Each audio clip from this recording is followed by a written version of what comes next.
just on the shores of the Heavenly Lake outside of Urumqi in western China. Traditional ger over my shoulder, blue sky and sun, beating down with a little bit of snow on the ground and a cup of green tea. Hard to beat.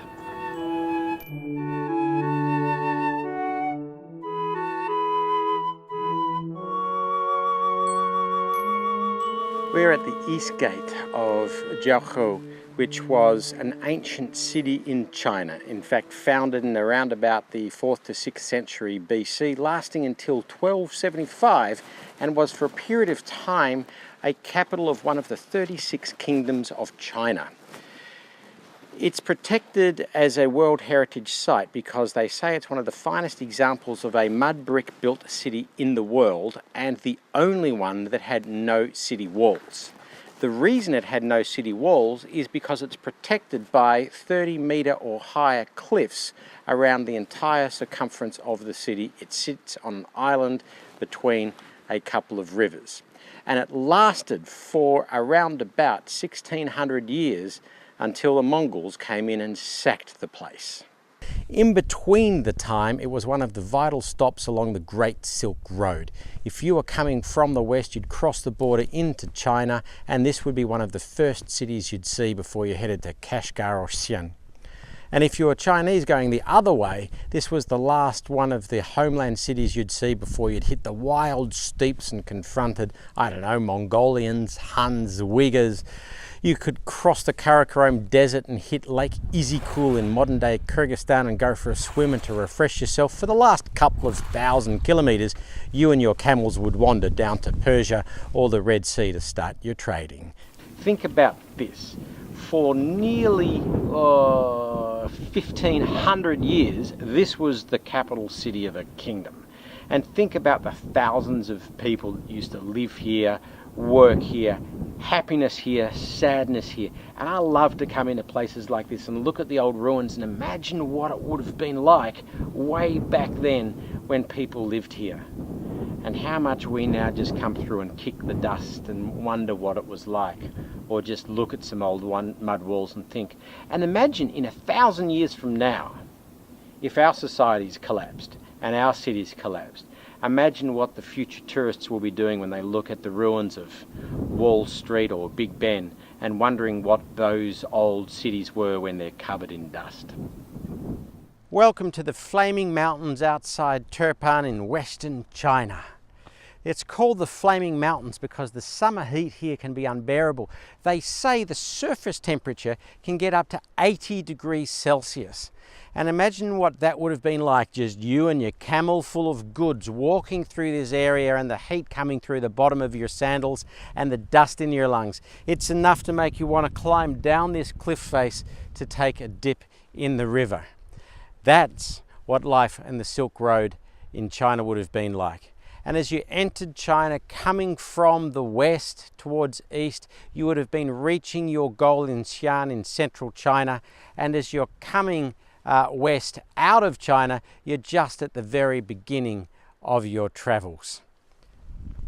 Have you ever thought about this? All these people coming along the Silk Road converging for trade from different language groups and cultures. How do they communicate? Not everyone's at university back in those days learning different languages. Well, there are interesting ways of doing it, and I was thinking about this last night because I was at the night market wanting to buy some dinner, and I wanted some dumplings.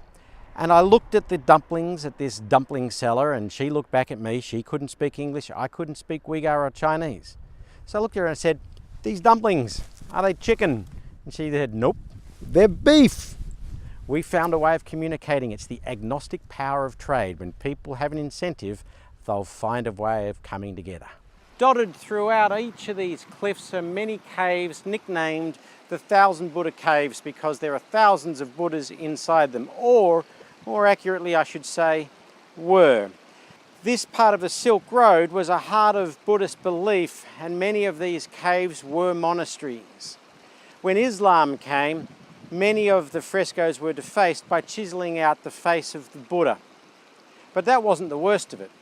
The term between the 18 and 1900s, a German archaeologist appropriately named Lecoq not only chiselled out the faces, but chiselled out the entire frescoes together with many of the statues of Buddha and took them back to Berlin, to the Berlin Museum for Safekeeping, where they did stay safe for a little less than 2 decades until the Allies bombed the hell out of Berlin, including the museum, and turning all of these fine parts of human heritage to dust. I'm currently about 10 metres underground at Curragh, which is an underground water system built in the desert. Many of them started 2,000 years ago. This particular one was built about 1700. It was an underground irrigation system to bring water from the water table under the mountains down to the fields where they were growing agriculture. Now when you think about it, every 10, 20, 30 metres or so they dug a hole 10 metres underground, or however deep they needed to go, some as deep as 80 metres, to reach the water table, and then dug a flat channel to be able to transport the water. Now think 2,000 years ago, how do you build a channel that could be many kilometres long, which slopes slightly? And you need to have a slope drop about 1 centimetre every kilometre or so to get the right speed of water flow. More than that, the water goes too fast and is dangerous, and less than that, the water doesn't flow. So think, 2,000 years ago, you're 10 metres, 20 metres, 30 metres underground, and you're digging a channel which is 80 metres across and 80 centimetres across and maybe a metre high, and you're keeping the channel flat without any modern tools or technology. Incredible.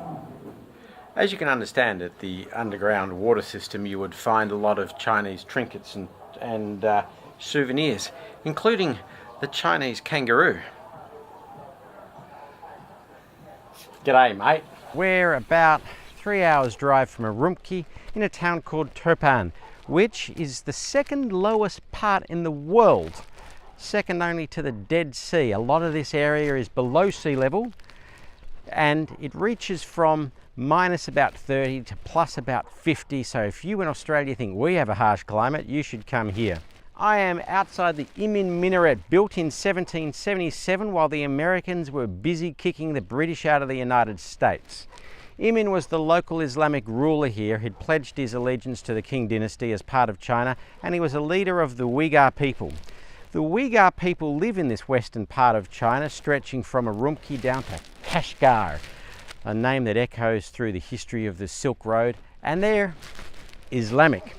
But we can also see in this area a lot of Buddhist traditions around the old ancient Buddhist caves, giving another example of how religions had interrelated and coexisted all along the Silk Road. So we have a small mausoleum on the right, and to the left next to it we have other burial chambers where you see the black soot of smoke that has been burnt from oil lamps, which they say dates back to the shamanist religion way back from the early years before Christ. But you also still have around here, like in Uzbekistan, hints of the Zoroastrianism, particularly at weddings.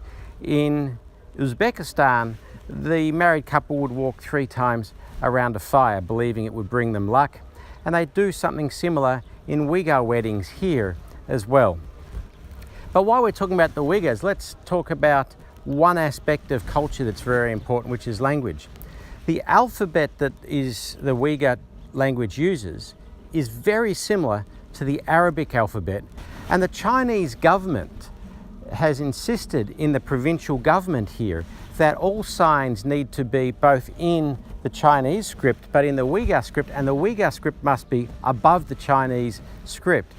So while many people in the West might see China as one great monolith, it really is a mix of different cultures, languages, religions, and histories that have come together in the modern day China that we see today. For centuries, grapes have been important to the local economy. Not winemaking, eating grapes. And these vineyards date back many, many years.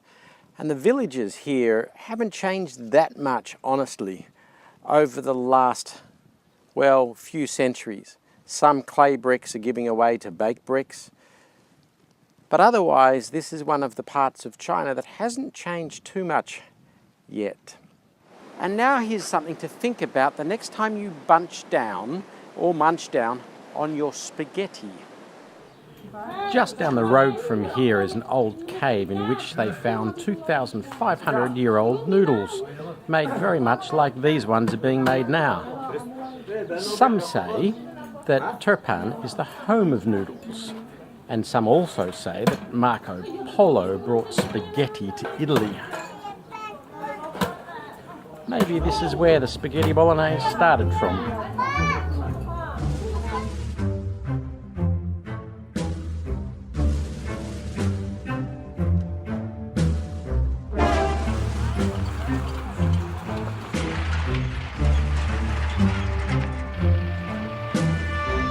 Welcome to the Kashgar Sunday Market, and regardless of whether you want to buy a camel or a yak, it's buyable here. And back in the days of the Silk Road, entering China and coming into Kashgar was the first sign that you were entering those markets. From Kashgar you also went down to Xi'an when you're going east, or west. It was the last big market out of China. And as you can see from the noise and the hustle and bustle, Kashgar has remained true to its history and its background of being a market where you can buy and sell everything. Kashgar Market, as well as being true to the history and heritage of Kashgar, remains a melting pot of cultures and peoples from everywhere. Just looking around the dress, you see the Kyrgyz, you see Chinese, you see Tajiks, you see Pashtuns, all converging on this market, proving again, still today, a couple of thousand years of the Silk Road, in many ways is still running here. If you don't believe me, ask the camel.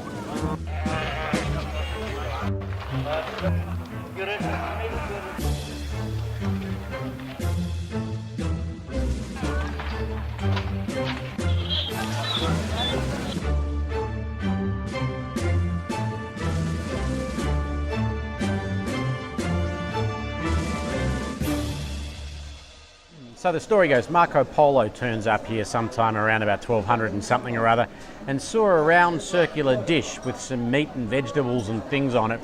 He liked the look of it and wanted to try it, and the person cooking it used the local word for, well, when it's ready.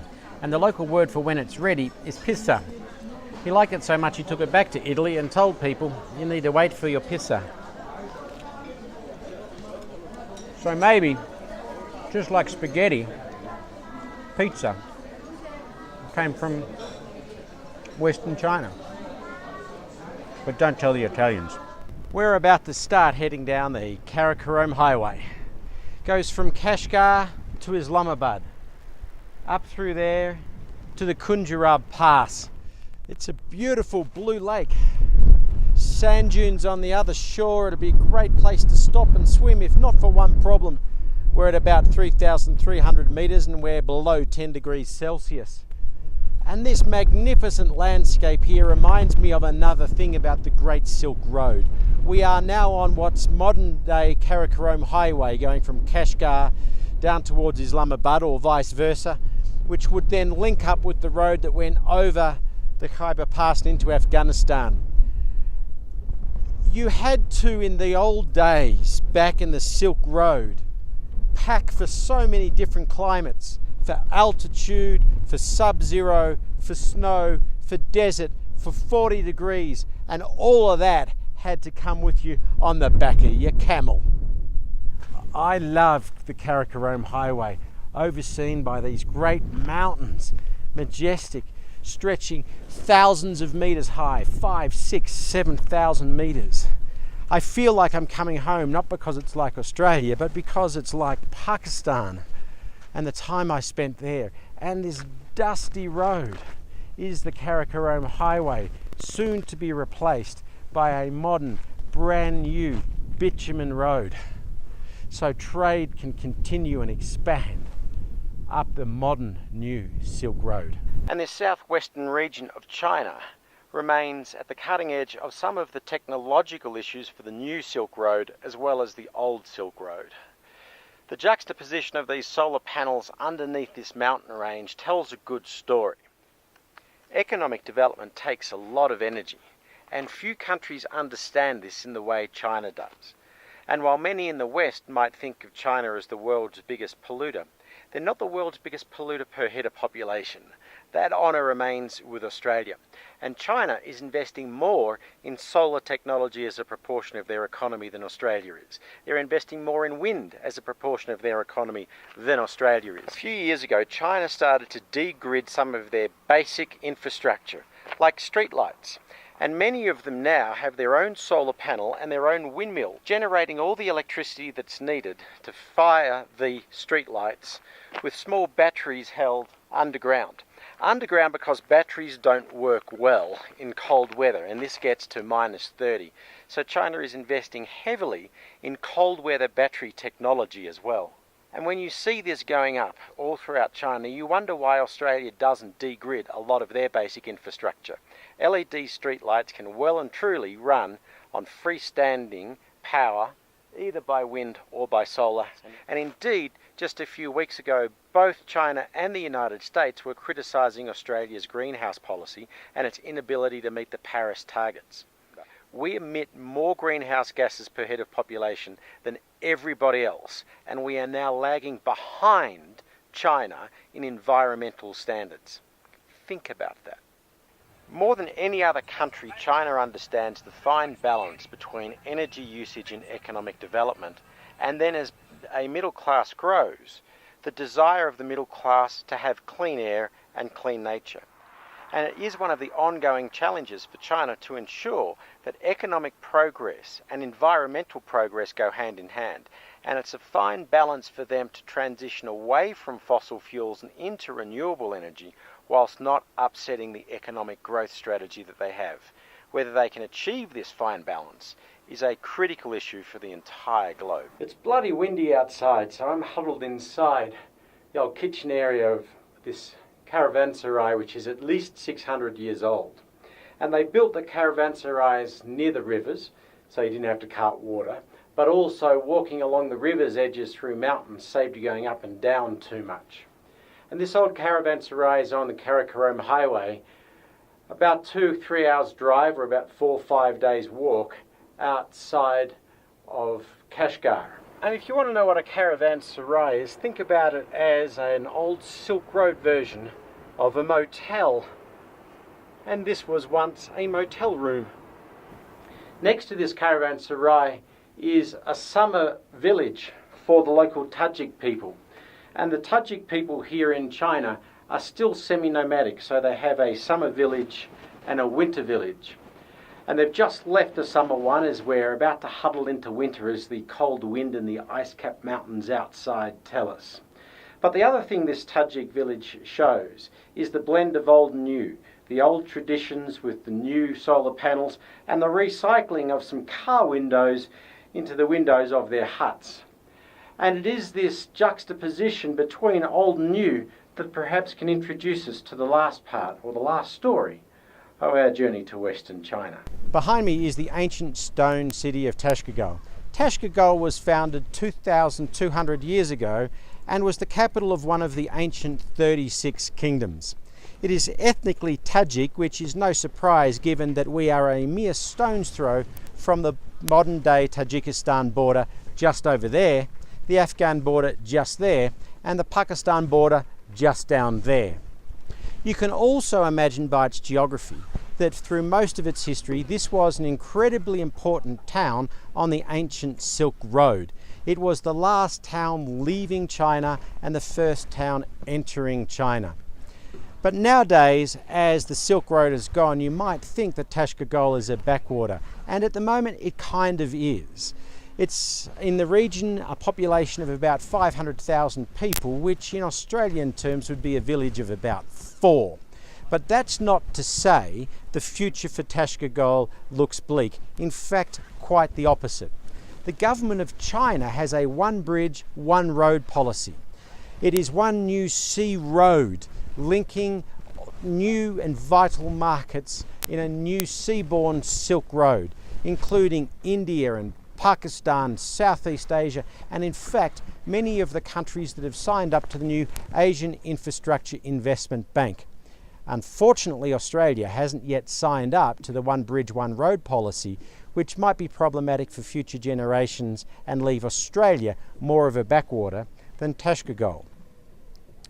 The One Bridge is a land bridge linking all the former Silk Road countries and one or two in East Africa. This One Bridge, One Road policy was announced by President Xi in 2013.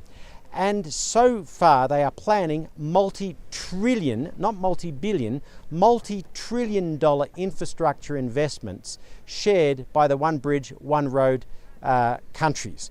And you see new economic development happening right through Central Asia and an enormous amount of infrastructure being built in China to meet the One Bridge, One Road policy. Now, China is not doing this in an ad hoc way. They are, in a very careful and well thought out way, looking at options for future trade routes. Like the old North Silk Road and the old South Silk Road, there are very many roads, rail and gas pipelines that China are building. Just recently, China opened the new Beijing to Afghanistan Railroad, with the Beijing to Karachi Railroad in Pakistan well under planning and indeed well under construction. There are new air routes that are coming in.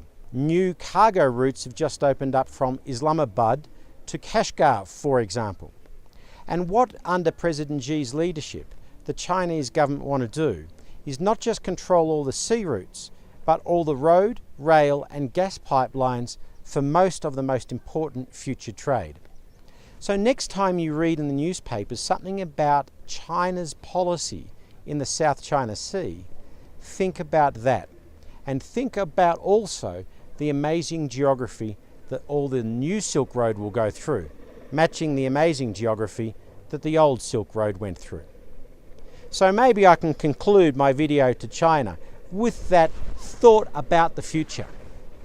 China, the country combined with India that had 87% of the global economy in the year 1500, and less than 10% of the global economy in the year 1950, is rising to the second most powerful economy in the world and will soon not rise to the most dominant, but return to the most dominant country in the world.